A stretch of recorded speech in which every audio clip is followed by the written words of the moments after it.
মেয়েটা তো কানা, একে বিয়ে করবে কে? ইতিমধ্যে আমার ভাই চলে যান ইউএসএতে এবং আমার মার ক্যান্সার ধরা পড়ে। যে আল্লাহ আমার সাথে এরকম কেন করলো, আমাকেই কেন বেছে নিল এই কষ্টটা দেওয়ার জন্য।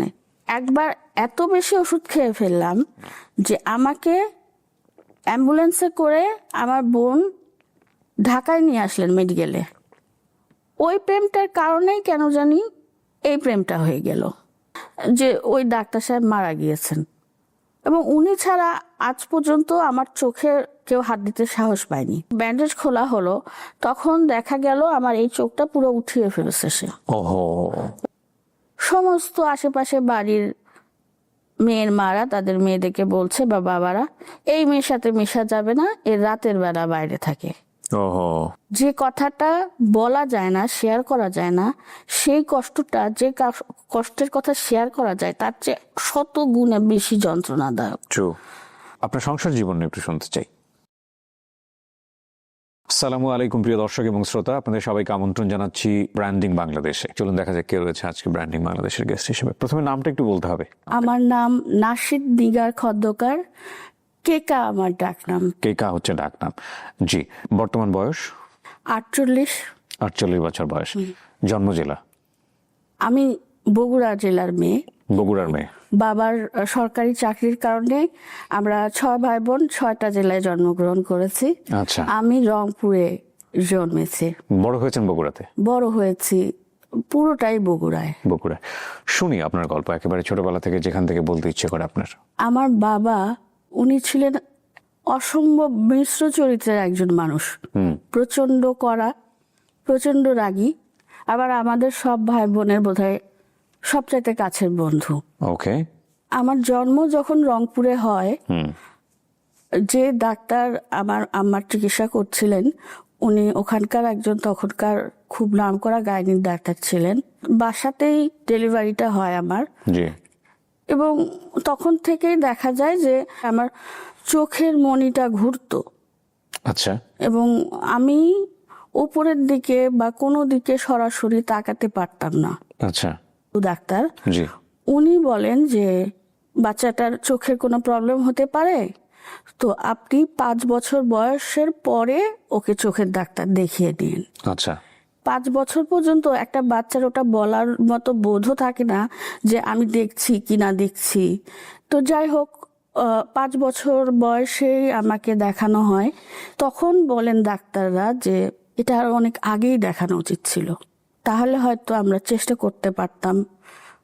ততদিনে কিন্তু ওই বয়সে আমার চোখে ছানি পড়তে শুরু করে। আচ্ছা আচ্ছা। এবং আমি স্কুলে ভর্তি হই 83-তে, একেবারে ক্লাস 2-তে। আমার যেহেতু ওই যে চোখের মণি ঘুরতো আর আমি দেখতেও পেতাম না ভালোভাবে, এদিক ওদিক শুধু মানে তাকে দেখার চেষ্টা করতাম। ক্লাসমেটরা আমার সাথে সবসময় একটু আলাদা করে রাখতো, অনেকে আবার পছন্দও করতো না। কিন্তু আমি তো বুঝতে পারছি না যে ওরা সবাই একসাথে খেলাধুলা করে, আমাকে কেন নিতে চায় না। তো আমি তো পারি না, আমি তো দেখতে পাই না। আমি তখন আসলে ওইটা বোঝার মতো অবস্থায় ছিলাম না যে আমাকে কোনোভাবে তারা আলাদা করে রাখছে বা আমার প্রতি কোনো ধরনের নেগেটিভ তাদের মনোভাব কাজ করছে। জি। এদিকে আমি 2 থেকে পড়াশোনা শুরু করি। প্রথম থেকেই দেখা যায় যে আমি ব্ল্যাকবোর্ড দেখতে পারি না। আচ্ছা। ব্ল্যাকবোর্ড না দেখতে পারার কারণে বিশেষ করে অঙ্কের ক্লাসে আমার খুব সমস্যা হতো। তো তখন বাবা রিটায়ার করেছেন, বাবা 80-তে রিটায়ার করেছেন। তখন বাবা আমাকে বাসায় পড়াতো বা সেই স্কুলে নিয়ে যেত, নিয়ে আসতো। কিন্তু আমি কোনোদিন ওটাও আসলে গুছিয়ে বলতে পারিনি যে আমি ব্ল্যাকবোর্ড দেখতে পারি না জন্যে আমি অঙ্কটা বুঝতে পারতাম না। আমার প্রত্যেক পরীক্ষার পরে প্রোগ্রেস রিপোর্টে লেখা থাকতো অঙ্ক বিষয়ে বিশেষ যত্নের প্রয়োজন। ওকে। টেনে টুনে আমি ফাইনালে এসে অঙ্কে পাশ করতাম। পাশ করতেন বলতে আপনি লিখতেন কিভাবে? আমি তো লিখতাম অনেকটাই না দেখে, আমি নিজে লিখতাম, আমি বাঁ হাতে লিখি।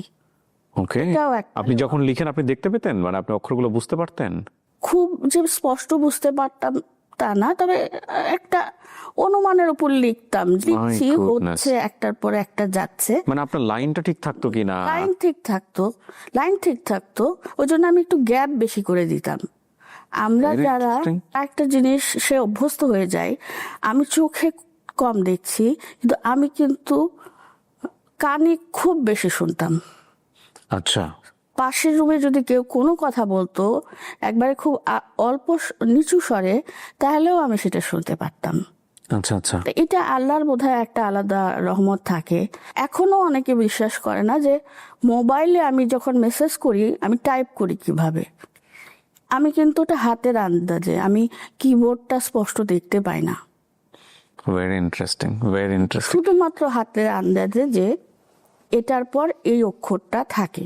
ওকে, সো আপনি যেটা বলছিলেন যে আপনি অঙ্কে ভালো করতেন না, হ্যাঁ, টেনে টুনে পাস। টেনে টুনে পাস, কিন্তু অন্য সাবজেক্টে আমি খুব ভালো। এইভাবে তো আমার প্রাইমারি পড়াটা শেষ হলো। সেটা একটা কিন্ডারগার্টেন স্কুল ছিল। আমার বাবা এবং পরবর্তীতে আমার ভাই চেষ্টা করেছেন আমাকে সর্বোচ্চ সুযোগ সুবিধাটা ওই শহরে দেয়ার। হুম। আমি ফ্যামিলি থেকে সুযোগ সুবিধা থেকে কোনোভাবেই বঞ্চিত হইনি, কিন্তু বাইরের যে এই বিষয়গুলো আমাকে ভাবাতো বা কষ্ট দিত, এটাও আমি কখনো তাদেরকে ওইভাবে বলিনি। আমি বগুড়া সিটি গার্লস হাই স্কুলে পড়েছি। এটা খুব নামকরা স্কুল না, কিন্তু অনেক বড় মাঠ ছিল এবং যখনই কোনো ইন্টার স্কুল স্পোর্টস হতো আমাদের স্কুলে আসতো মেয়েরা। তো আমরা 6 ফ্রেন্ড ছিলাম ওইখানে। আমার কোনো ক্লাসমেটের মধ্যে বা জুনিয়র সিনিয়র কারো মধ্যে আমি কোনোদিন আমার চোখ নিয়ে কোনো কথাই শুনিনি, অথচ ওই সময়টায় আমার চোখে প্রায় 4-5টা সার্জারি হয়েছে। আচ্ছা, এবং আমি খুব কাছে নিয়ে এইভাবে নিয়ে পড়তাম। এবং এমন একটা সময় আসলো যে চোখ অপারেশন হয়েছে, তারপরে হয়তো 1 মাস পরে পরীক্ষা। বাবা পড়তো, আমি শুনতাম, এইভাবেই আমি পরীক্ষা দিতাম। আপনাকে নিয়ে কোনো আফসোস ছিল আপনার ফ্যামিলিতে, আপনার সারাউন্ডিং এ যে মেয়েটার কি হবে এভাবে? আমি কখনো দেখিনি। একটা সময় শুধুমাত্র আমার জন্য ওই স্কুলটা এত বড় বড় অক্ষরে কোশ্চেন পেপার ছাপতো, শুধুমাত্র আমার জন্য, চিন্তা করে যে আলাদা করে। অথচ ওটা কিন্তু কোনো নাম করা স্কুলও না, ওখানে এমন কোনো ব্রিলিয়ান্ট স্টুডেন্টরাও পড়ে না। তারপর যখন ক্লাস 9-এ উঠলাম তখন একটা সুযোগ আসলো, আমাদের বগুড়ার যেটা সবচাইতে নাম করা স্কুল, গভর্নমেন্ট স্কুল, সেখানে অনেকেই চলে গেল। তখন আমার বাবা আমাকে বলেছিল, তুমি কি ওখানে ভর্তি হতে চাও? আমার মধ্যে না ছোটবেলা থেকে দেখে দেখে একটা চাপা কেমন জানি ভাব মনের মধ্যে তৈরি হতো যে মানুষ যদি আমাকে এতটুকু ভালোবাসে সেটা ভুলতে পারি না। আমি বলছিলাম না, আমি যেতে চাই না, কারণ তখন তো ক্লাস 9-এ পড়ি, বেশ খানিকটা বড়। আমি যেতে চাই না, যে স্কুল আমার জন্য এইভাবে কোশ্চেন পেপার ছাপে। ইতিমধ্যে আমার ভাই চলে যান ইউএসএতে এবং আমার মার ক্যান্সার ধরা পড়ে। ওহো, তখন তো এত চিকিৎসা ছিল না, তার ক্যান্সারে প্রচন্ড কষ্ট হতো, কিন্তু ধরা পড়লো গিয়ে একেবারে লাস্ট স্টেজে। উনি কখনো কিছু বলেন উনি, এবং শেষে উনি শুধু বলতো আমার মেয়েটার অঙ্কে খুব ভয় আছে, ওর অঙ্ক পরীক্ষার পর্যন্ত যেন আমি থাকি। আমার আশেপাশের চাচিদেরকে বলেছেন। তো ঠিক দেখা গেল যে ওই অঙ্ক পরীক্ষার আগের দিনটা বন্ধ ছিল, 27শে এপ্রিল 1993। ওই বন্ধের দিন সকালবেলা আম্মা মারা গেলেন। তারপর তো একটা বড় ধাক্কা, পরীক্ষা দিতে পারবো কল্পনাই করিনি, কিন্তু দিতে হয়েছে। আর ওই আমার একটা ছিল যে না, চেষ্টা করে দেখি কি হয়। তারপর দিলাম, এবং ওই জায়গাটায়ও আমার একটা দুর্ভাগ্যই বলবো, আমার দেখা যায় যে সব সাবজেক্টে 78, 79, কিন্তু লেটার মার্কস হয় না কোনোটায়। ওকে। এবং 700-র উপরে মার্কস থেকেও স্টার মার্কস হয় না, ফার্স্ট ডিভিশন হয়। বাবার ইচ্ছা হলো যে আমাকে ক্যান পাবলিক স্কুল অ্যান্ড কলেজে ভর্তি করবে এসএসসির পরে, এসএসসির পরে, এইচএসসিতে। এবং আমার সব ফ্রেন্ডরা তখন চলে গেল আজিজুল হক কলেজে। ওখানে তো মানে খুব ইচ্ছা মতো ঘোরাফেরা করা যায়, অনেক মজা করা যায়, আর কিছুতেই ক্যান পাবলিকে ভর্তি হব না। কিন্তু আমি পরীক্ষার খাতায়ও এলেবেলে লিখলাম, কিন্তু আমাদের এক টিচার ছিলেন ওখানে, হাবিব স্যার, উনি বলে বসলেন যে আমি তো কখনো কারো কথা বলিনি, আমার দিক থেকে এই মেয়েকে নেওয়া হোক। খুবই একটা যন্ত্রণাদায়ক পরিস্থিতি ক্যান পাবলিকে, মানে একেবারে পিটি প্যারেড করানোর মতো অবস্থা। এটা আমি নিজে স্টুডেন্ট ছিলাম ক্যান পাবলিক কলেজের, বগুড়ার।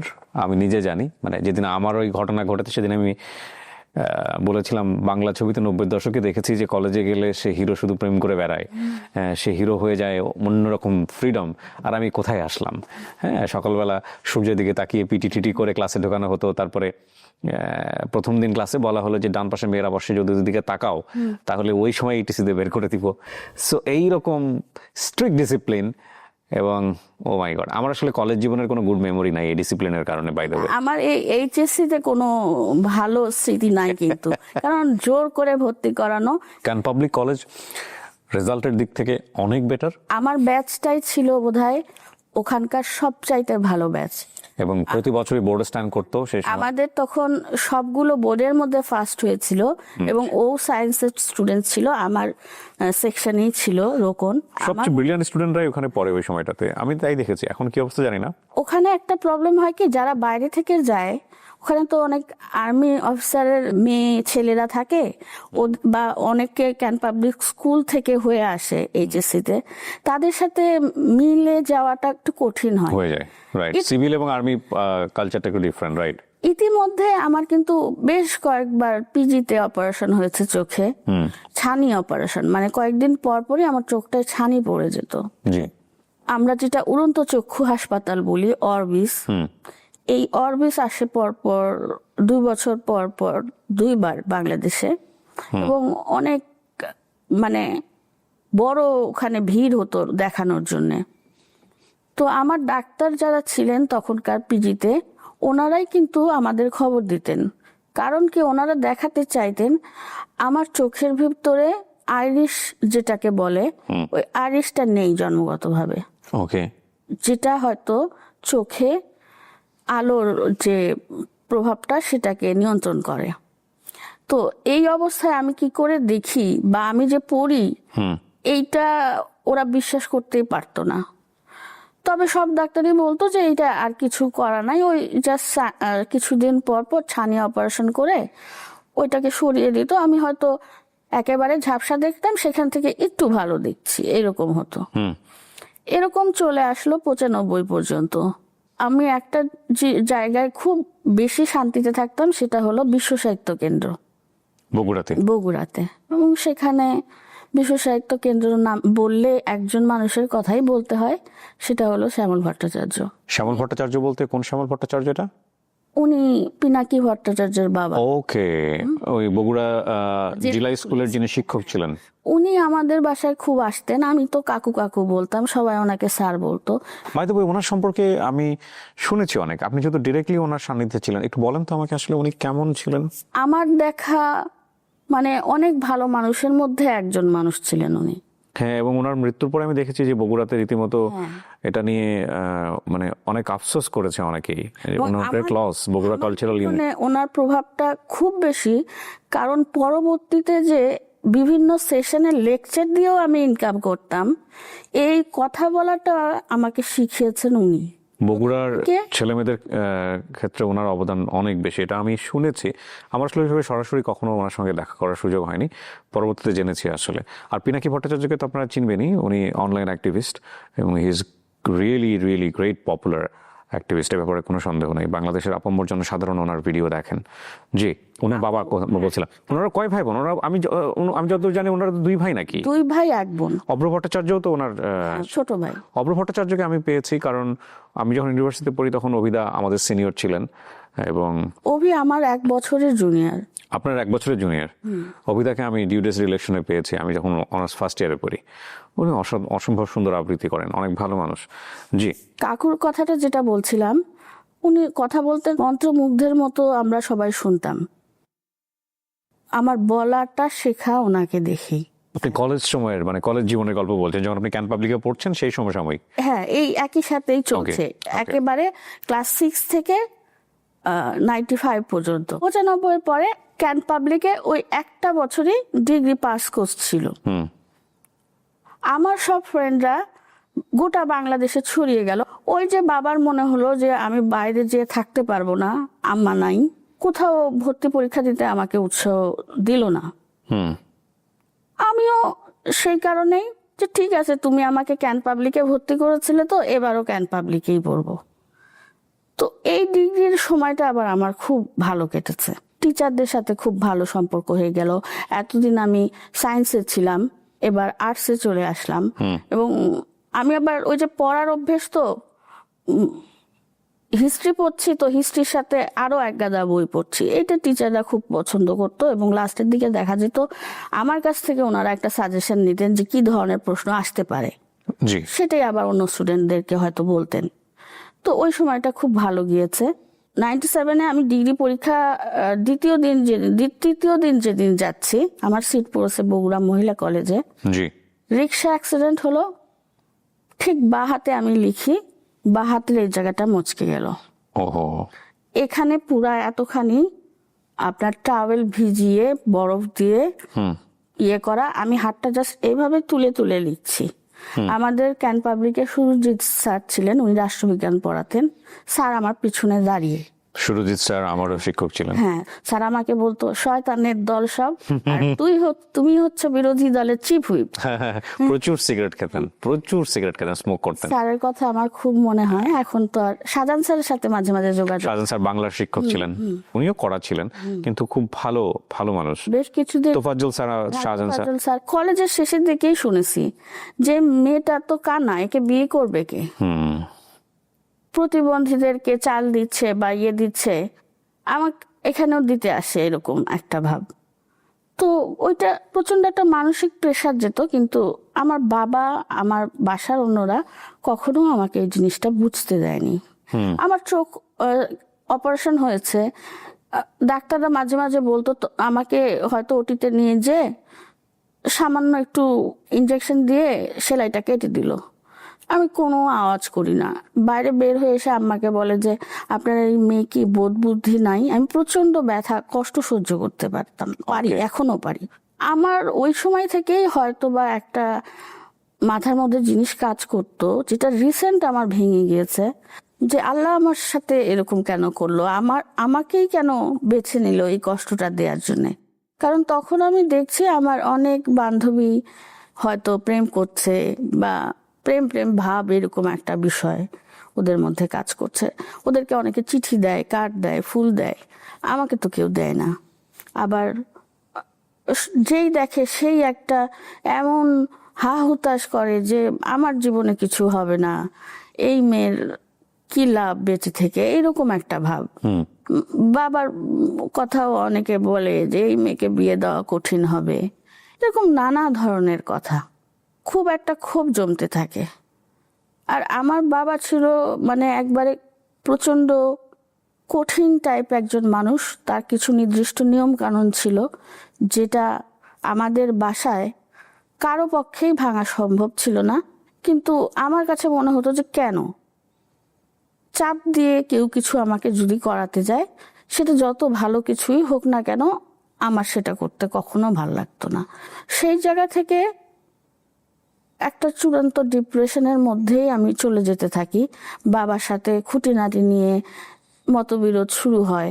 তখন বাবাও রিটায়ারমেন্টের পরে উনি বিভিন্ন সময় বিভিন্ন জেলাতেই কিন্তু নাটক করতেন, অভিনয় করতেন।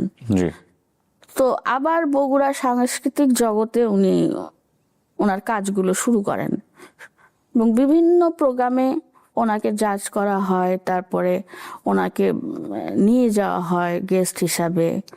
মানে বাবাও তো রিটায়ার এবং আম্মা নেই, তো উনিও এই সবের মধ্যেই বেঁচে থাকতে চান। বাবা হয়তো বিকালের একটা নির্দিষ্ট টাইমে থিয়েটারে চলে যাচ্ছে বা কোনো প্রোগ্রামে চলে যাচ্ছে, ওই বিকাল বেলাটা আমি একা। এবং এইভাবেই আমার ডিপ্রেশন শুরু হয়।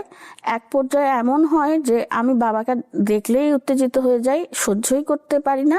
বাবা ভালো কিছু বললেও সহ্য করতে পারি না। এবং বাবাও অনেক সময় এমন কথাবার্তা বলে ফেলেন, বুঝতো না হয়তো আমি কি কারণে এরকম করছি, কিন্তু ডাক্তাররা এক সময় ঠিকই বের করে ফেলে যে বিকালবেলাটা আমি একা থাকি, ওই সময় কিন্তু আমার সমস্যাটা বাড়তে থাকে।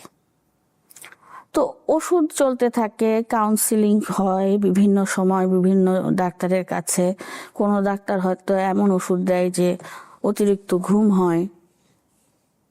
আবার কখনো কখনো আমি বহুবার রাগ করে এই ওষুধগুলো অনেক বেশি করে খেয়ে ফেলার চেষ্টা করেছি। মানে আপনার টার্গেট কি ছিল? মেডিকেলের ভাষায় একটা কথা বলে যে সুইসাইডিয়াল টেন্ডেন্সি, এটা ছিল? সেটাই আমার মধ্যে চলে এসেছিল। ওকে। এবং আপনি ট্রাই করেছেন? বহুবার। আমি 10 দিনেরটা একসাথেই খেয়ে ফেলেছি। 2-3 বার বগুড়া মোহাম্মদ আলী হাসপাতালে নিয়ে যে ওয়াশ করা হয়েছে। ও, এবং যেহেতু আর কেউ নাই বাসায়, বাবাও খেয়াল করেনি, আমি পড়ে আছি ওভাবে। যখন দেখছে যে অনেকক্ষণ হয়তো আমি আর উঠছি না, বা অনেক সময় অসময় হয় না যে মুখ দিয়ে হয়তো ফেনার মতো বেরিয়ে যাচ্ছে বা কিছু, তখন হয়তো আবার হাসপাতালে নিয়ে যেতে হচ্ছে। সেখানে তো ওরা ওইসব রুগীদেরকে বেড দেয় না, অনেক রকম সমস্যা হয়। আর আমার বাবা এত পরিচিত একজন মানুষ ওই শহরে, তো এইসব নিয়ে বাবার মনেও একটা কষ্ট থাকতো। আধা ঘন্টা বা 20 মিনিট পরেই যে বাবার পা ধরে মাপ চেতাম, বলতাম বাবা তুমি আমাকে মাফ করে দাও, আমি ভুল করেছি। বাবা বলতো যে বাবা মা কখনো ছেলে মেয়েকে বদদোয়া করে না। এখানে খুব গুরুত্বপূর্ণ একটা পয়েন্ট আছে, উনি যেটা বলেছিলেন সেটাকে আমি কাভার করি। দেখুন, উনি যদি কমপ্লিটলি আমি আসলে এভাবে বোঝাচ্ছি, বাট এই শব্দগুলো হয়তো অ্যাপ্রোপ্রিয়েট হবে না, যেটা হয়তো ওনার ক্যাটাগরির মানুষ আছেন তাদেরকে কষ্ট দিতে পারে, বাট আমি right now better word find করতে পারছি না বলে এভাবেই বলছি। সো উনি আসলে যেটা বোঝাতে চাচ্ছিলেন যে 8-10টা মিনিট যে রঙিন জীবন, যেই সুন্দর একটা জীবন, সেটা আমার জীবনে নাই। সেটার কারণটা হলো আমার এই চোখে না দেখাটা, বা আমার মাটা চলে যাওয়াটা, আমার লোনলিনেস, এবং সবকিছু মিলিয়েই উনি এগুলোকেই দায় মনে করছিলেন, এবং যে কারণেই ওনার ডিপ্রেশনটা খুব বড়ভাবে কাজ করছিল, এবং সেখান থেকে উনি অনেকবার সুইসাইডাল স্টেপও নিয়েছেন, যেটা উনি বোঝাতে চাচ্ছিলেন, which is very very important. আজকের এই এপিসোডটা আমার কাছে মনে হচ্ছে এখন পর্যন্ত এই জায়গাটা খুবই ইম্পর্টেন্ট। জি, তারপরে কি হলো? একবার এত বেশি ওষুধ খেয়ে ফেললাম যে আমাকে অ্যাম্বুলেন্সে করে আমার বোন ঢাকায় নিয়ে আসলেন মেডিকেলে। তো ঢাকা মেডিকেলে থাকার পরে আমি যখন ফিরে এলাম, আমি নামার পর থেকে দেখছি বাবা খুব কাঁদছে, শব্দ না, চোখ দিয়ে পানি পড়ছে তার। মানে সে কখনো ভাবেনি যে আমি আবার ফিরে যাব বগুড়ায়। ধরে নিয়েছিল যে আপনি মারা যাচ্ছেন। আমি মারা যাচ্ছি।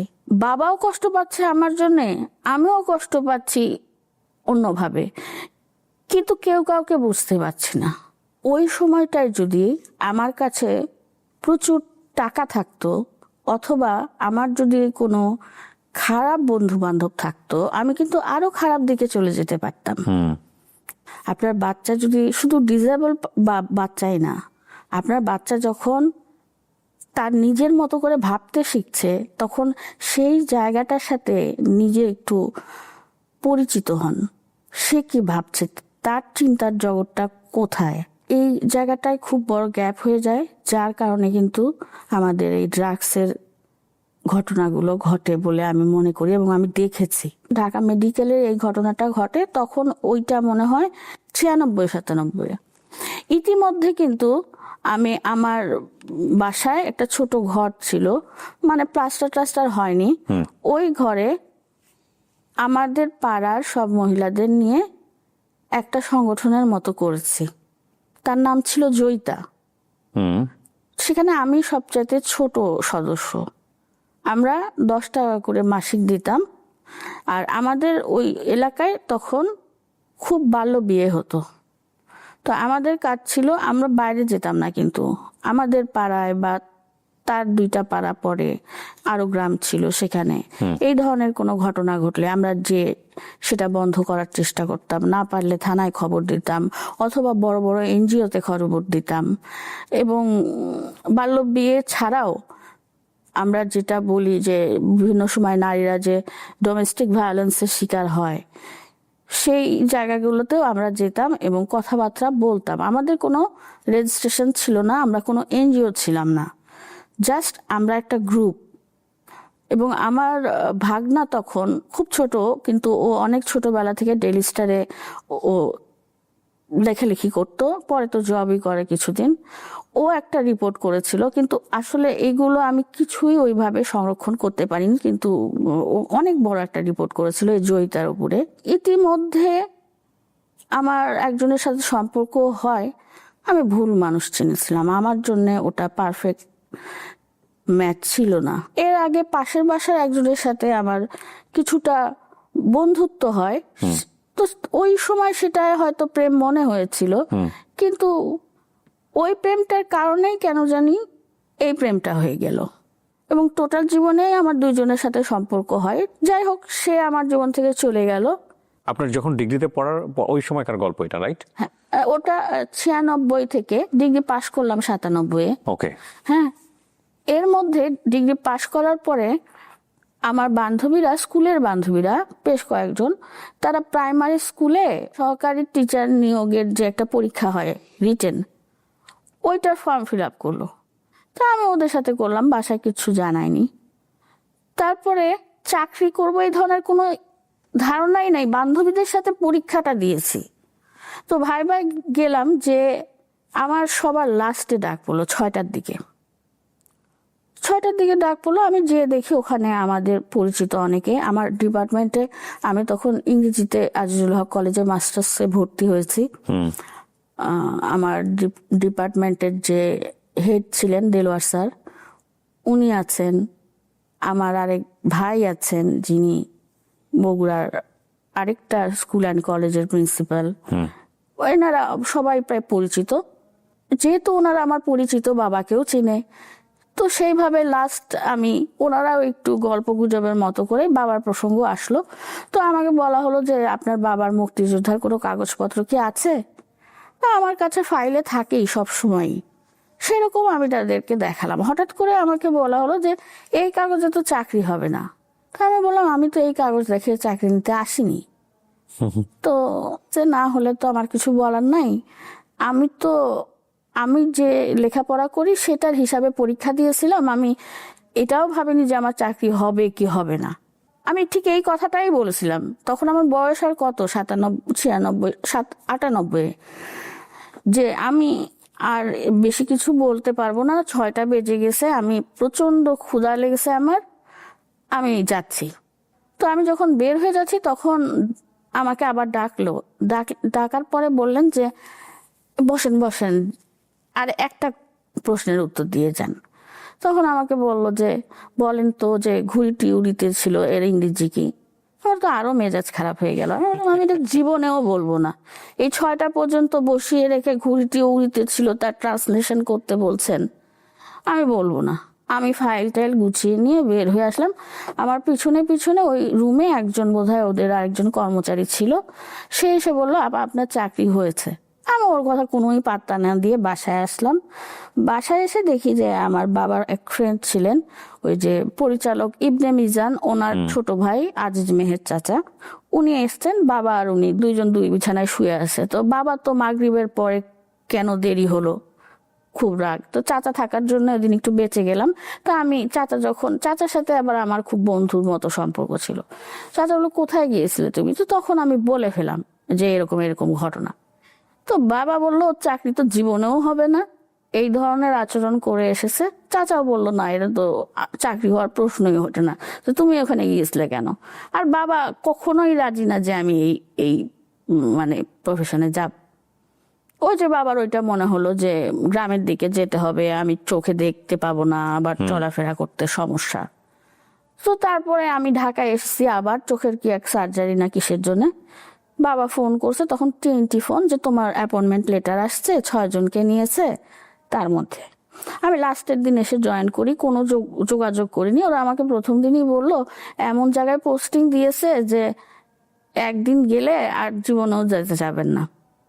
তো যাই হোক, পরবর্তীতে আমরা চেষ্টা করছিলাম বদলির জন্য, কিন্তু ওই ডিপার্টমেন্টে আসলে যোগাযোগ না থাকলে কিছুই হয় না। ডিজির লেখা থাকলেও কিছুই কাজ হলো না। আর বাবাও আমাকে ছাড়বে না, আমি যে কয়েক মাস চাকরি করেছি ওই ভ্যানে করে বাবা আমার সাথে যাবে। শেষে আমি দেখলাম বাবা তো অসুস্থ হয়ে যাবে, একটা পর্যায়ে আসলো, সরকার পরিবর্তন হলো, আমার চাকরিটা চলে গেল আচ্ছা। না যাওয়ার কারণে। তারপরে এই যে বলছিলাম যে বাবার সাথে আমার মিল ছিল না, হুম। ইতিমধ্যে ওইটা বোধহয় 2000 বা 2001-এ হবে, খুবই বড় একটা ফাউন্ডেশন, আই ফাউন্ডেশন, সেখানে একটা অন্যের কর্নিয়া লাগানোর জন্য ডাক্তার বললেন যে এটা করা যাবে, যেতে পারে, বা চোখের একটা অপারেশন হবে প্রথম, তখন ওই যে কন্ট্যাক্ট লেন্স বসানো হয়। তো অপারেশনটা খুব সাকসেসফুলি হলো। হওয়ার ঠিক 1 মাস পরে আরেকটা ডেট দেওয়া হলো যে ডান চোখে কর্নিয়া বসানো হবে। তো এই অবস্থায় ঠিক ওই 1 মাসের হওয়ার 3 দিন আগে হঠাৎ একদিন বাবা সকালে, তখন তো দৈনিক পত্রিকাগুলো যেত, তো বাবা পত্রিকা দেখে হঠাৎ দেখি ডাকছে কি যে ওই ডাক্তার সাহেব মারা গিয়েছেন, এবং উনি ছাড়া আজ পর্যন্ত আমার চোখে কেউ হাত দিতে সাহস পায়নি। তো যার ফলে হলো কি, ওনার তো আর অপারেশন করা হলো না, কিন্তু ওই ফাউন্ডেশনেরই আরেকজন ডাক্তার যিনি ওনাকে অ্যাসিস্ট করতেন, উনি বলল যে উনি কর্নিয়া লাগাবে। এবং যেহেতু এখানে আমি এত ভালো চিকিৎসা পেয়েছি, আমরাও রাজি হলাম, একটা কর্নিয়া পাওয়া গেল এবং সেটা লাগানো হলো। এবং দেখা গেল যে 2-3 দিন পরই ওটা, আমি কিন্তু খুব ভালোভাবে, খুব মানে পরিষ্কার পরিচ্ছন্ন ভাবে এসি রুমে থাকলাম, কিন্তু হঠাৎ করে চোখ দিয়ে মানে ইয়ের মতো পড়তে থাকলো, রসের মতো, বা ব্যথা হচ্ছে, জ্বলছে। তো ডাক্তার কাছে আসার পরে উনি দেখে টেখে বললো কি ওটিতে নিয়ে যে একটু ভালো করে দেখবো। এবং তার আগে তখন তো ওইভাবে আমি দেখতেই পাই না, আর ওই সেন্স গুলো ওইভাবে আমাদের মধ্যে নাই। আমার যে বোন আসছে, বোনদের কাছ থেকে কি কি সব কাগজপত্র সই করলো যে ওটিতে নিয়ে যে দেখবো। এবং তারপরে যখন বের করে এনে ব্যান্ডেজ দেখলো, ব্যান্ডেজ খোলা হলো, তখন দেখা গেল আমার এই চোখটা পুরো উঠিয়ে ফেলেছে সে। এবং আমি এখন যেটা পরে আছি এটা একটা কসমেটিক্স লেন্স।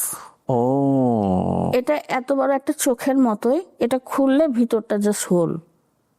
তার মানে এটা খুলেও ফেলা যায়? হ্যাঁ, খুলেই রাখি আমি, এটা শুধুমাত্র বাইরে গেলে পরি। আচ্ছা। কারণ ওইটা দেখতে অনেকে খারাপ লাগে, হ্যাঁ, এই জন্যে, বা প্রশ্ন করে। তো এইটা যদি অন্য দেশে হতো, একজন সচেতন মানুষ হিসাবে জানি তার কতটা দায় দায়িত্ব নিতে হতো। সে আমাদের কিন্তু ভুল চিকিৎসা করলো, শুধু না আমার চোখটা তুলে ফেললো, এবং ওটা থাকলে হয়তো আজকে অন্যরকম চিকিৎসা হতে পারত। যাই হোক, তখন ওই অপারেশনের কারণে কিন্তু ইংরেজিতে কিন্তু প্রচুর লিটারেচার পড়তে হয়, ডিকশনারি ঘাটতে হয়। আমার আর ইংরেজিতে মাস্টার্স দেওয়া হলো না। ইতিমধ্যে বাবা বলল যে কোনো চাকরি তোমার করতে হবে না, তুমি ল পড়ো। তো তখনও বাবার সাথে গন্ডগোলের জন্য আমি রাগারাগি করে চলে আসলাম একটা চাকরি, তখন গণস্বাস্থ্যে টিচারের। এখানে সাভারে কিছুদিন থেকে আমাকে বদলি করলো ফেনী সোনাগাজী। সেখানে ভয়াবহ পরিস্থিতি তখন ছিল, মানে পরিবেশটাই ভয়াবহ ছিল। তো যাই হোক, আমি এক রাত আমার মানে বিছানাও খুলিনি, ওর উপরেই কোনো রকমে বসেছিলাম।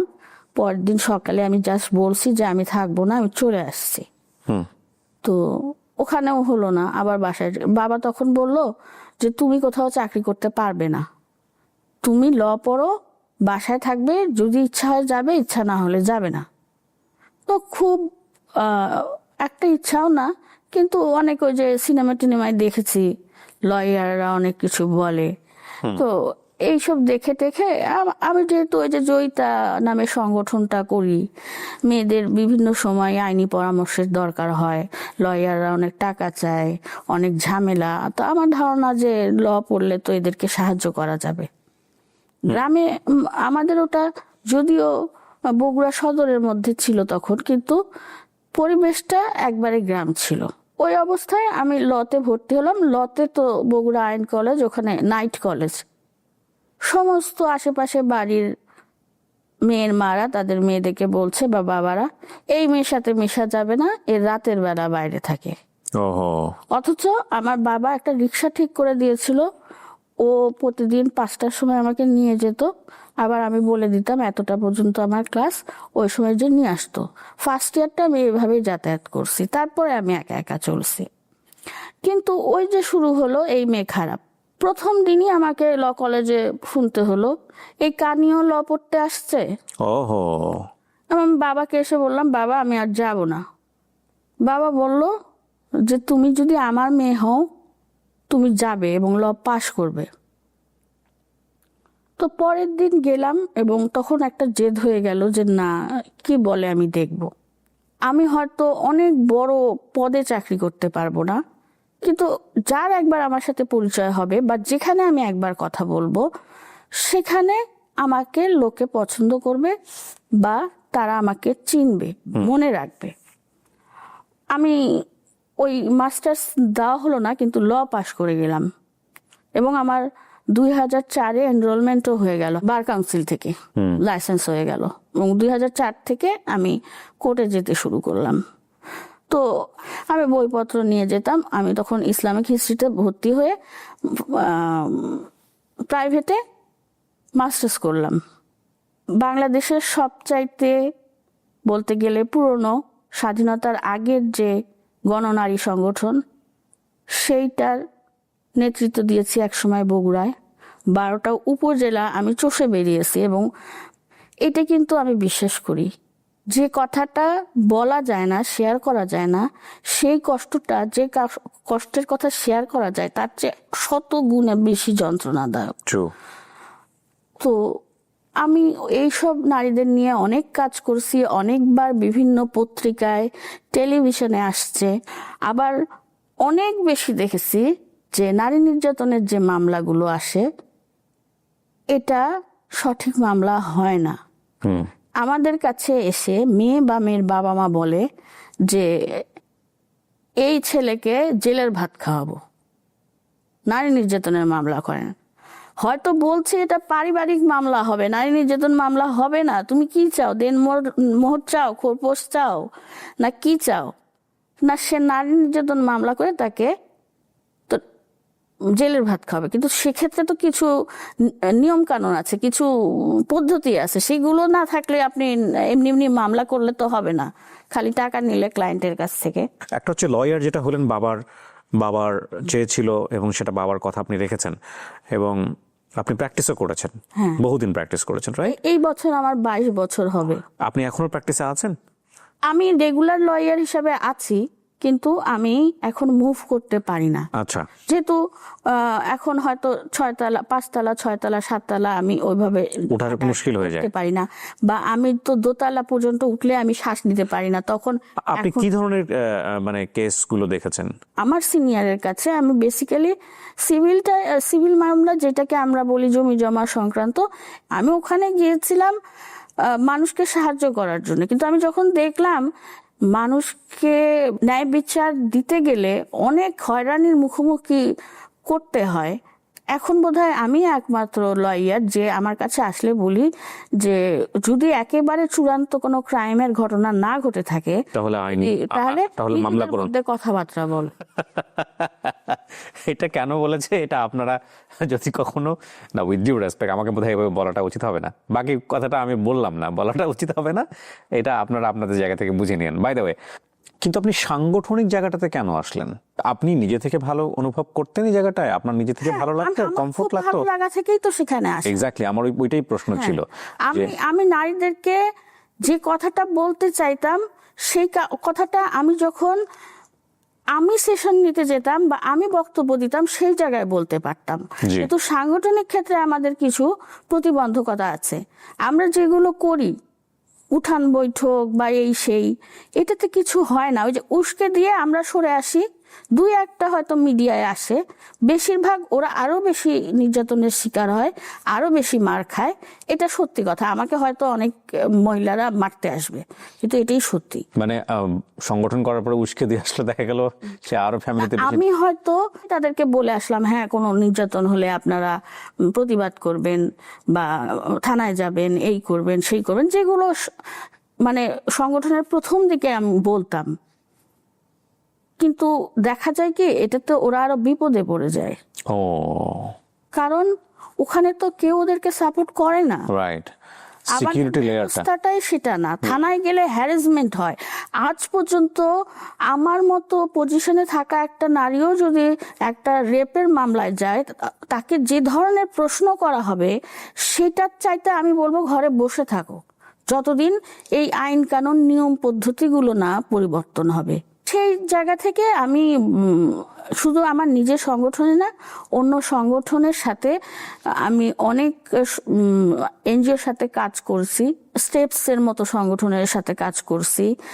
আমি বগুড়ায় যে ওয়াইএমসি স্কুল আছে, ওখানে টিচারদের, বিভিন্ন স্টুডেন্টদের সাথে বিভিন্ন সময়ে বিভিন্ন প্রোগ্রামে অংশগ্রহণ করছি। বিশেষ করে দেখা যেত যে নারী দিবস বা মানবাধিকার দিবস, এই জায়গাগুলোতে আমার হয়তো একদিনে 3-4টা প্রোগ্রাম থাকতো সেই সময়টা। জি, আপনার সংসার জীবন নিয়ে একটু শুনতে চাই। আমি বিয়ে করিনি। করেননি? আমি মনে করি কোনো একটা সম্পর্ক, সেটা যে কোনো সম্পর্কই হোক, সেখানে কয়েকটা জিনিস দরকার হয়। সবচাইতে বড় হচ্ছে বিশ্বাস, একজনের আরেকজনের প্রতি সম্মান, আর শেয়ার করা বা বন্ধুত্বের মতো একটা জায়গা। এই 3টা জিনিস না থাকলে একসাথে থাকা, সে যে কোনো রিলেশন হোক, ভাই বোন, বাবা মা বা প্রেমিক প্রেমিকা, হাজব্যান্ড ওয়াইফ, যাই বলেন না কেন, কোনো সম্পর্কই টেকে না। আমরা টিকিয়ে রাখি, ঝুলিয়ে রাখি। ভালোবাসা আসলে আলাদা কোনো শব্দ না, প্রেমও কোনো আলাদা শব্দ না। আমার ব্যক্তিগত মতামত এটা। এই যে বিশ্বাস, সম্মান এবং শেয়ার করার মতো সম্পর্ক বা বন্ধুত্ব, এই 3টা জিনিস মিলে যায় যখন, তখনই সেটা ভালোবাসা। আপনার কি কখনো মনে হয় যে আপনার এই যে শারীরিকভাবে যে চ্যালেঞ্জটা, এটার কারণেই আপনার সংসার জীবনটা হলো না, বা এরকম কি কখনো মনে হয়? না, অনেকে সেটা মনে করে। এবং আপনি জানলে অবাক হবেন, আমাদের এই এলাকার একজন মহিলা আমাকে পরপর 2 দিন বলছে যে তোমার বাবার কবরে কত আযাব হচ্ছে, তোমাকে বিয়ে না দিয়ে মারা গেল। এইটা কি বাবা ইচ্ছা করে মারা গিয়েছেন? আমি সত্যি অবাক হই আমাদের চিন্তা ভাবনা। আর সেখানে এখন শুনতে হয় তোমার চোখের এই অবস্থা, বিয়ে শাদী দিয়ে গেল না, করলাও না, তাহলে এখন তোমাকে কে দেখবে? আমার যেখানে মৃত্যু থাকবে, সেটা যদি আটলান্টিকের মধ্যেও হয়, আমি সেখানেই যাব। কিন্তু এই বিশ্বাসটা আসলো কোথায় থেকে জানেন? সেটা ওই যে প্রথমে বলেছিলাম যে আমার আল্লাহর প্রতি খুব ক্ষোভ ছিল। আমার বাবা ছিলেন জেলা অ্যাডজুটেন্ট আনসার। তিনি মুজিবনগর সরকারের কর্মকর্তা ছিলেন, স্বরাষ্ট্র ত্রাণ এবং পুনর্বাসন মন্ত্রণালয়ের 13 জন আনসার অফিসার ছিলেন। তার মধ্যে উনি একজন ছিলেন। আরেকজন ওই যে মেয়র আনিসুল হকের বাবা, যিনি ওই শরীফুল হক চাচা। আমার বাবা, উনি রিটায়ারমেন্টের পরে এই ধর্ম নিয়ে খুব পড়াশোনা শুরু করলেন।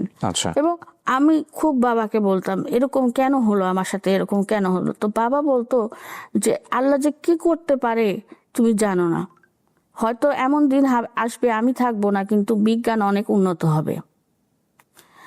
সেই কথাটা প্রমাণিত হলো এই যে গত মাসের 25 তারিখে। কিভাবে?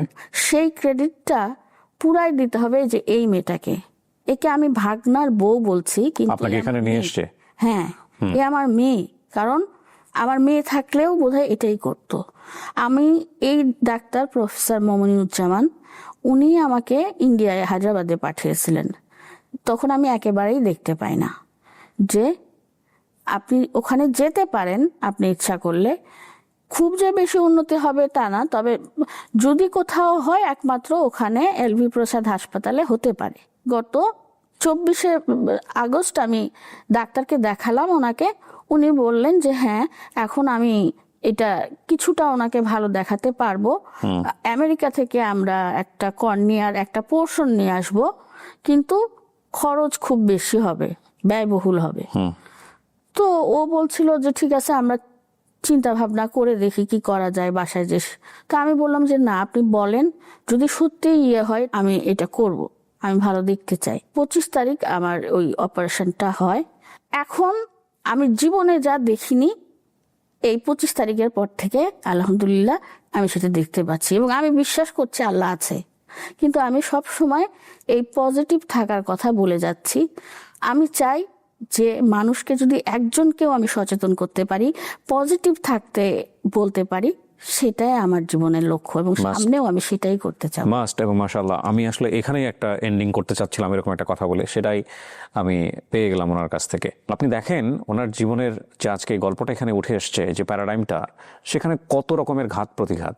বিশেষ করে মেন্টালি উনি যে পরিমাণ ট্রমার মধ্য দিয়ে গেছেন, যে পরিমাণ ডিপ্রেশনের মধ্য দিয়ে গেছেন, শুধুমাত্র ফিজিক্যালি এই চ্যালেঞ্জটাকে কেন্দ্র করে, সেই চ্যালেঞ্জটা, সেই ট্রমাটাকে যদি ভিজুয়ালাইজ করা যেত, তাহলে আপনারা বুঝতে পারতেন যেটা কত বড় কিছু ক্ষত, যেটা চোখে দেখা যায়। আপনার শরীরের কোনো একটা জায়গায় নষ্ট হয়ে গেছে, ভেঙে গেছে, অ্যাক্সিডেন্টে দুমড়ে মুচড়ে গেছে, ওটা দেখা যায় চোখে। কিন্তু মানসিক জগতে এর চেয়েও ভয়ঙ্কর রকমের ক্ষতি থাকে, যেটা আমরা চোখে দেখতে পারি না। যে কারণে আমরা ওই বিষয়গুলোকে নিয়ে তেমন কোনো বিষয় আলোচনাও করি না, আমাদের ওই বিষয়গুলো তেমন অবগতও না, বিষয়গুলোর ইম্প্যাক্ট সম্পর্কে। আজকের এই অনুষ্ঠানে আমরা কিছুটা হলেও ধারণা পাওয়ার চেষ্টা করেছি।